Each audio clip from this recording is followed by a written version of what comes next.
Hello mga kabarya, welcome again dito sa channel natin Altcoins PH 1611. Now, 1 peso commemorative coin tayo, 1991. From the year 1591 to 1991. Ito yung 400 year ng Antipolo Rizal. So ito yung kanilang commemorative coin mga kabarya. Now, bago sa lahat, maraming salamat sa mga bago nating subscribers. Welcome dito sa channel natin, Altcoins PH 1611. Now, yung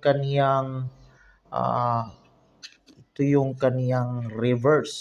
So, ito yung obverse. Sorry, ito yung kaniyang obverse while ito naman yung kaniyang reverse. So, diretso na tayo dito sa value quotation dito sa hawak nating barya para madali yung makita natin. So, 1 peso, 1991. So, ito yung kaniyang value quotation. So, 1991, yung mate, 9%. So, sa ngayon, ito yung walang value quotation. Pero base sa kaniyang frequency, maliit lang yung kaniyang frequency, few yung na-produce. So, ito yung may mataas na value. While yung isa, 91%. So, marami. Kaya, walang value dito. So, wala siyang value quotation sa kaniyang very good at saka fine. Pero sa very fine, meron. Yung uncirculated naman niya is 120 pesos. Dito yan sa in.nomista.com. While try naman natin si Carousel PH, dito may bago-bago over 3 months by Lourdes Paredes 819. Walang bumibili ng 75 kaya binaba niya ng 50 pesos yung kaniyang selling value. May isa naman na nag-like sa barya niya.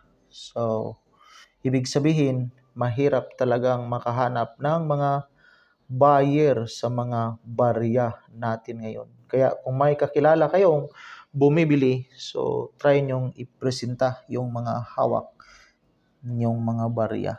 Dito naman kay eBay, mataas talaga si eBay kasi international buying platform si eBay. So iba't ibang barya sa iba't ibang bansa may hawak si eBay. $9 0.99. So, nasa halos $10. So, umabot ng 500 mahigit kung nasa 55 pesos bawat dolyaris mga kabarya. So, $9.99 ang selling value. May nagbibinta doon, pinasok kay eBay, mataas yung kaniyang selling value, $9.99. Sa barya na hawak kagaya natin, so wala na itong value. Wala na itong linawin natin, wala na po itong value yung hawak nating barya. Maraming salamat, God bless, and enjoy your day.